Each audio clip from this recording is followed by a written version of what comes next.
Hi, we're back again. I hope this is recording. We did record last one. It should be fine. Fingers crossed. My name is Sham, like Sham and Natsuo or Sham. My name is Natsuo, like Natsuo the gecko. Yeah.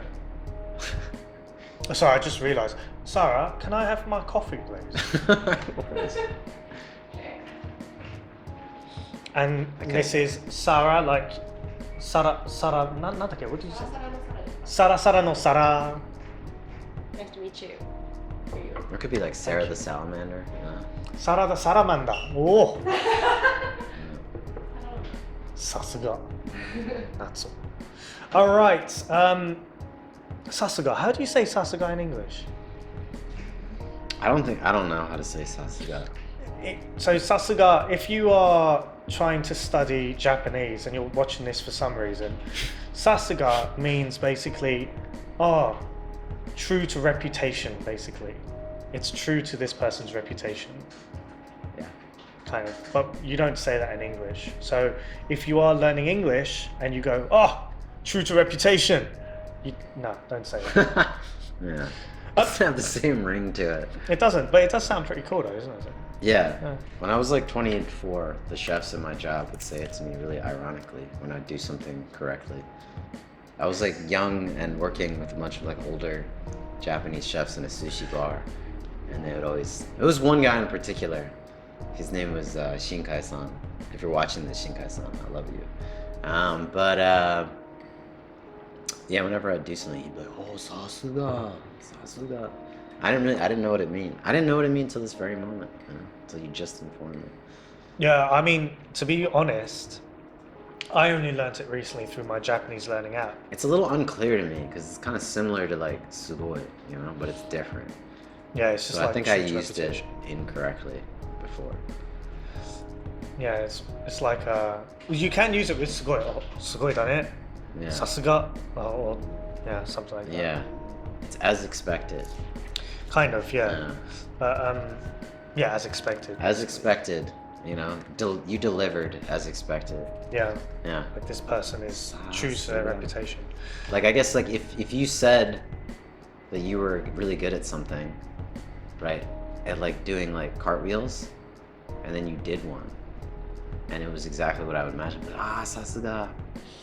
Well, I mean, you'd expect it because of reputation. So like if you said to me, because you do a lot of judo, a lot of combat kind of sports, right? And so if someone came up to us while we were guarding the mikans and they came up with a knife and you disarmed them and put them on the ground, like what, Sasuga, and then you just be like, well, why don't you help me?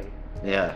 I'll be like, no, I'd just rather look and tell you Sasuga. Because I just have like a knife sticking out of me.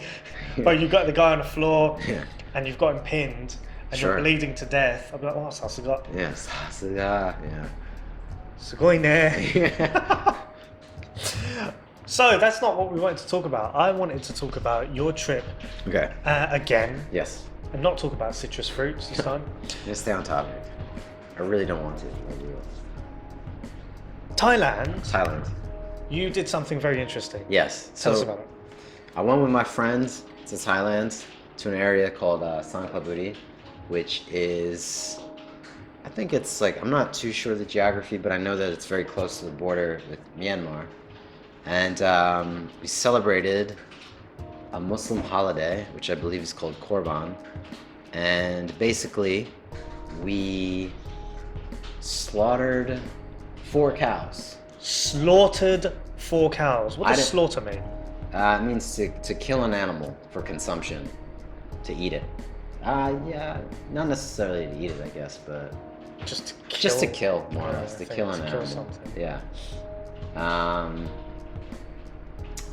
You could use the word with human beings as well, but yeah, I mean, that's like manslaughter. Manslaughter. Yeah, that's true. And it's funny because you can't spell slaughter without laughter. That's a good point, yeah. Did you notice that? Yeah. We were all just laughing maniacally as we killed these cows. Poor cows. But there were some cows, and there's like, we're in a small village, and like the people that I was with had some cows, the neighbor had a goat. Basically, people get an animal and then they kill it, and then they process the animal, divide up the meat, and then they give the meat to the mosque, to the masjid, and then the masjid distributes the meat in the village according to need. So, you know, if you bought a cow, obviously you're doing fairly well. It's kind of expensive, and it yields a lot of meat. So the family I was with, they took what they needed, and then they give the best parts to the mosque, and the mosque determines, you know, who is in need of the meat. And also, people, as the cow is being processed, people will just like walk by and jump in, or they'll say like, oh, like for instance, there's like an older guy, and he saw that we were doing something with the stomach, not the stomach, but the intestines, and he really wanted the intestines.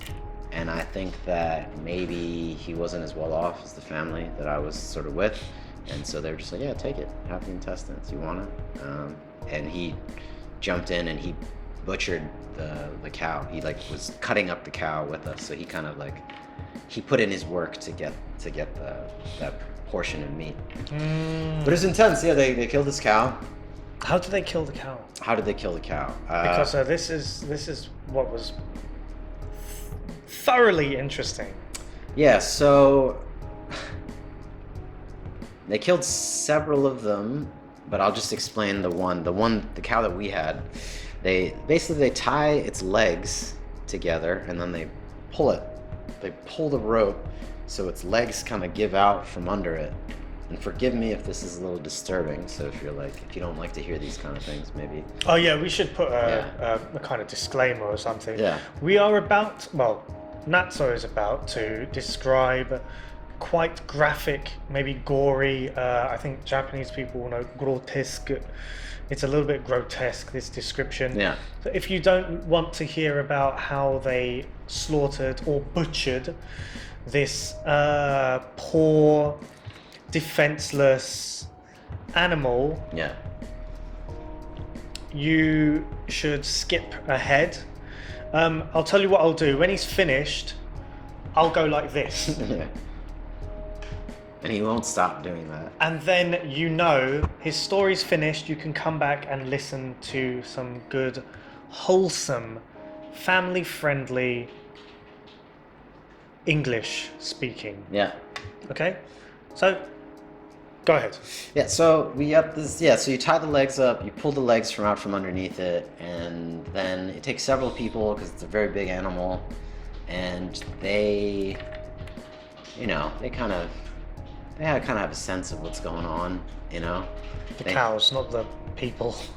Yeah, the people, yeah, they have a sense of what's going on. Some of them didn't seem to really have a sense of what was going on, to be honest. It was sort of not the most organized affair, but yeah, so, you know, you have to hold the cow down and then twist its neck. So the neck needs to be very straight, and it exposes its, there's like, I guess, the arteries that run through. And there's a guy, he has a big machete, like maybe like this long. So a machete, is that the same in Japanese? I don't know, it's like a, kind of like a Big knife. A big knife, Really big like a knife. sword-looking thing. Machetes to me, like, it's like almost a combination of a knife and a baseball bat, almost. It's just like something you kind of whack at something. But actually, but you don't like whack at the animal to sort of dispatch it. You know, you just kind of, once its neck is in place, guy presses down on the neck and severs the spinal cord on its neck, and it's over for the cow. That's just a wrap for the cow, meaning it's finished. And then they have to bleed the cow out because it's just it's customary. If you're Muslim, you can't, like, gotta get rid of all the blood. And then we just we broke this entire cow down. So I've been a chef for a long time, so I kind of know. I've been around a lot of meat, you know. Uh-huh. So we took some they didn't have very sharp knives, so we took disposable razors, like box cutters, and we removed all the skin. What, like a box cutter is just a cutter? Yeah, just a cutter. Removed all the skin, and then cut the legs off, and all the legs off, and Using box cutters, using cutter. using box cutters and machetes, but yeah. And then took the inside of it out, and then we had to break. Yeah, we had to. Then you have to take all the meat off a bone, cut all that meat into smaller pieces. Like every piece is around 2 kilos. And imagine this is like probably like a 300 kilo animal or something, maybe 200 kilo. I don't know how much a kilo. cow weighs. It's big. It's a pretty big animal. So then you break it down into 2 kilo pieces, and then you put them in separate piles, and then those piles are taken to the mosque. And I mean, they're taken to the mosque fairly quickly, immediately, yeah, because this is meat. no, it's not like, I guess because the meat is fresh. It's okay, and also I just think there's different standards of like food handling and food safety there. So it's a lot different than it is in Japan or the United States. Japan is even, I think, a little bit more lax with food safety than the US. Like the US is particularly strict when it comes to like I don't know about refrigeration and things like that. that. Maybe. Definitely. But like, for example, compared to the EU, like the EU compared to US, there's a certain amount of fecal matter. Yeah, sure. Feces, poo, Yeah. unko, unchi. I think unchi is the polite way of saying it. There's unko, I think, is not polite. Yeah. I'm not sure. There's a certain amount of poo you're allowed in your food in America, whereas in the EU, that's like, what the hell? Yeah. I guess, yeah, to a certain degree, it's like, maybe they're not measuring it in the EU, but I feel like maybe it's to a certain degree unavoidable, right? When you're processing an animal. These are like microscopic amounts, I think. Yeah, I'm sure that was the case when we were butchering it, because yeah, it's like a mess. It's like a messy ordeal. There's a lot of blood and poop, and like you're washing things down, and yeah, but it's not like a takes like more than it takes like a good 8 hours, and it's like 34 degrees or something outside, and you're just doing this on like a piece of plastic tarp. I just had a tree stump, a cutting board that was like a tree stump thing, and I was just sitting there in shorts, may or may not have a shirt on, and just cutting up this meat, just throwing it in piles. Yeah. It's over.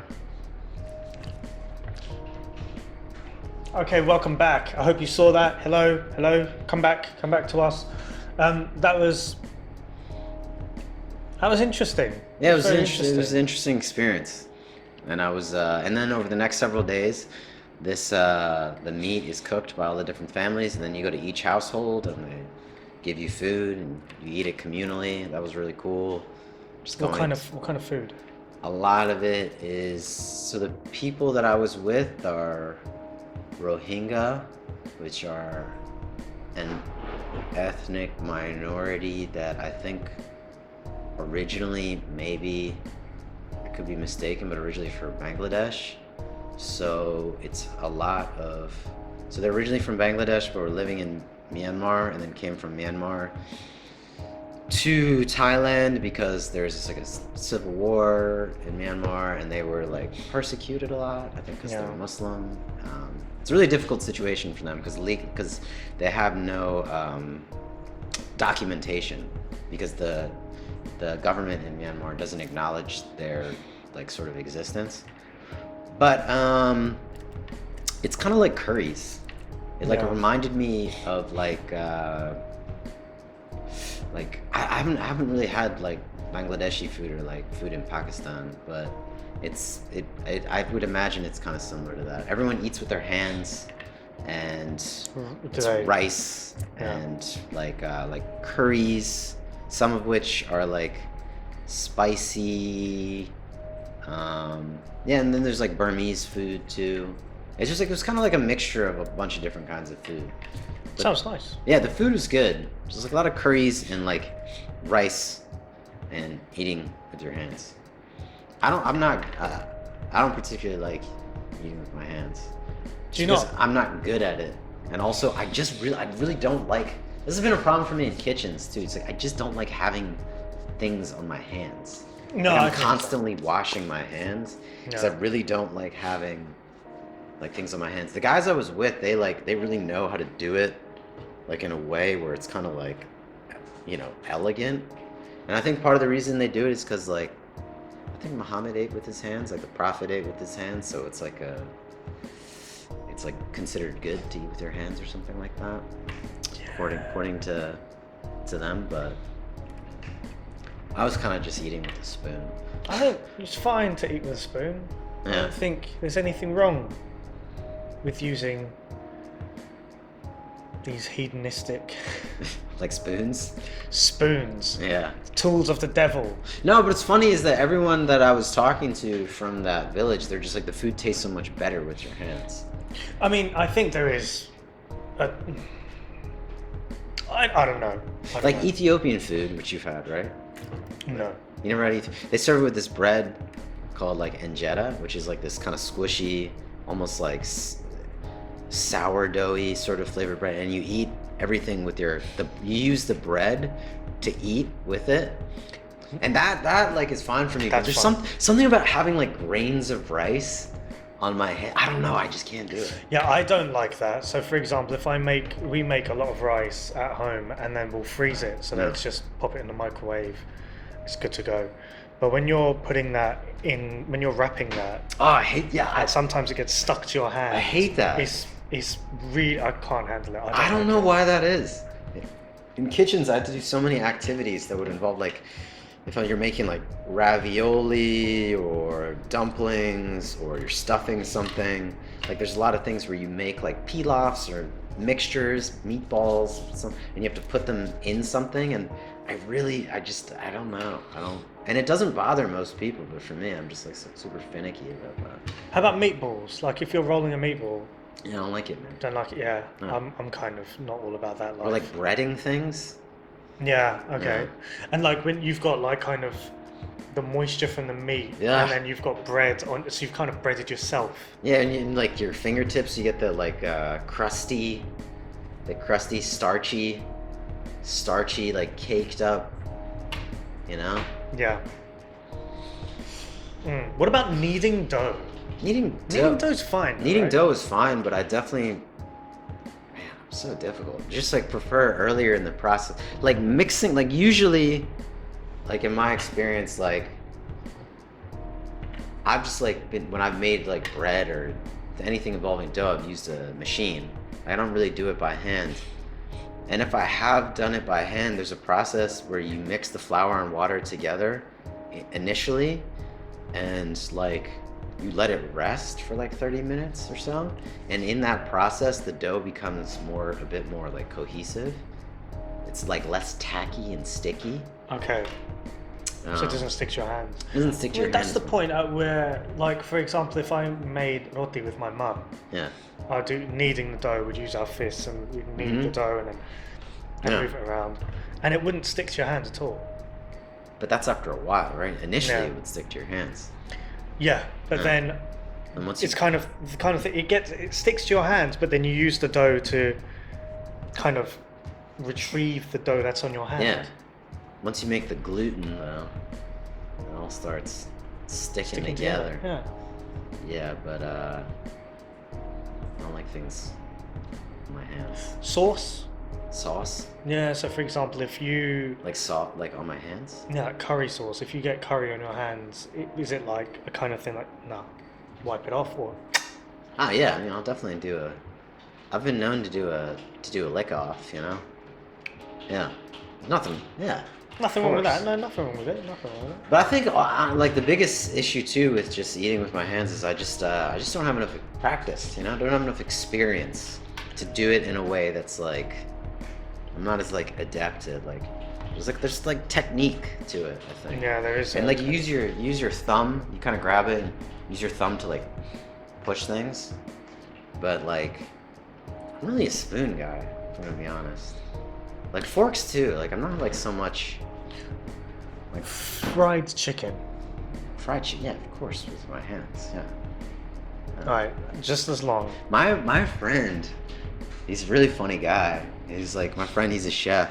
He eats fried chicken with latex gloves because he's somebody who really hates having stuff on his hands, and he has latex gloves in his house for when he eats fried chicken. Really funny guy. He has rubber gloves for when he eats fried chicken. I think so, yeah.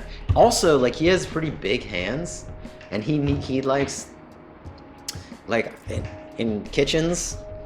I'm about to learn my glove size, but in kitchens, like you know, wear like nitrile, latex, like plastic-y gloves all the time, which I don't see as much in Japan, honestly. But in the States, like we wear gloves all the time to not like contaminate food.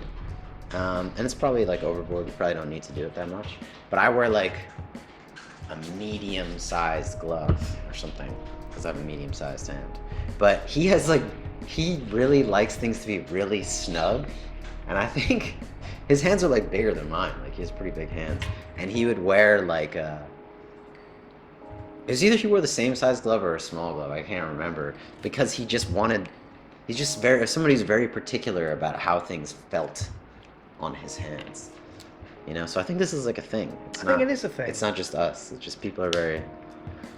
Do you have a thing? And when I say do you have a thing, do you have something different, like a strange way of thinking of your hand? Like, do you like having fried chicken on your hand? I like having it in my mouth personally. Or do you not like the feeling of some foods on your hands? Some people just don't mind. I had another chef who would like eat sandwiches, and like he would just have stuff. I had two chefs. There's two chefs that I know in Philly. I won't say who, but when they would eat sandwiches, it would just like literally the mayonnaise, everything would go all over their hands as they ate it, and they just did not care at all. They didn't mind at all. Didn't care. See, that makes me feel uncomfortable. Yeah, but they just, I think they enjoyed it. I think like there's like something like I don't know. Sensual. Not sensual, but yeah, they just like it's part of the experience. It's part of the experience of eating food. Yeah. So if you go to a curry restaurant, if you get like, for example, curry set, rice, Sure, curry, yeah. naan bread. Yeah. How would you eat the naan bread? I'm dipping. So with your hands, but you dip. Yeah, I mean I use You my wouldn't hands. clutch with that. You wouldn't grab with the bread. I'm not. Basically, my finger isn't touching the sauce. You know, I don't like getting saucy. You know? Nah, you're not getting saucy. Yeah. So, and I think it's fine. You know, it's to each their own. Yeah, of course. I mean, no one's going to tell you like, oh, you can't eat it like that, mate. You have to eat your curry like this. Yeah, and definitely, I think like when I was out there too, they just gave me a spoon because like wasn't like a. Didn't care. You know what I mean? All right, final question. People eating pizza, hands, knife and fork. I mean, this is just absurd. You know, who eats pizza with a knife and fork? Donald Trump. Donald Trump. I mean, yeah, he's. Yeah, I don't know what to say about that. The only like, I think for me a better question is like, do you fold your pizza or do you eat it flat? As much as I can, I eat it flat. In the beginning, you fold because it just flops down. Would you want to eat it flat? I'd prefer to eat it flat. Why do you? I think that the folded is a more satisfying bite. You've basically just sandwichized a pizza. It's at that point, it's not a pizza; it's a sandwich. Nah, you think so? It's a cheese and tomato sandwich, No. man. Because you've got the bread on one side, the bread on the other side, and you've just put all the things in a filling. You've basically just made a calzone. You made a stromboli or something? What's a stromboli? I think it's just a calzone. I think it's just another name for a calzone. Calzone. Or maybe just a different shape. So I would try and eat it flat as much as possible. In the beginning, you fold because it just has Some more people structure. do it. Some people flop it back and fold. Some people do a flop and fold. Do you know what? I would be up for trying a rolled pizza. A rolled pizza? Just rolling it and then just eating it like a kind of wrap. That seems unnecessary. But I do enjoy folding. Like I definitely like, I'm a folder for sure. And I've been known to flop as well. I'm an unroller. You're an unroll? Yeah, I mean, I was literally talking to my sister about this yesterday, and she likes to eat it flat, and I respect her decision, you know? But Enough respect. I really prefer folding. It's just like a more like, it's a more like more bite. I think yeah, maybe there's more bite, but I think also for you, you get less stuff in your hands. Yeah, maybe it's easier too. It is easier. Yeah, to eat it's easier to folded. eat. For me, it's more set. Like for example, You I had don't a get any Costco. the sauce like here, you know, Yeah, or on your beard and mustache. your magnificent beard. Yeah, I mean, we had Costco pizza You yesterday. guys seeing this beard? Yeah, Are you seeing this whole look that he's got going on here? welcome. Yeah. What was the inspiration? Jesus. Jesus. Yeah. Just the look, or has he been inspiring you late? Are you modeling yourself after Jesus in a more general way, or just aesthetically? No, do you know what it is? Because Jesus is pretty cool. I'll tell you what. I'll tell you about it in the next one. Jesus, or just the look? The look. No, let's do it. Yeah. This has been shooting the breeze. Oh, we haven't done the shooting the breeze. Pew, pew, pew. Bang, bang, bang. Oh, we forgot to do it. This is we're shooting in Green Square, and Green Square is an English school cafe, an Eikaiwa cafe where you can learn English. We do business lessons, travel English, daily conversation English, TOEIC preparation, TOEFL preparation. They are registered trademark names of a certain company, ELS I think it is. Aiken preparation, all of that. So why don't you come on down and we can also have conversations about food, how you eat your pizza. Let us know how you eat your pizza in the comment section below. See you next one.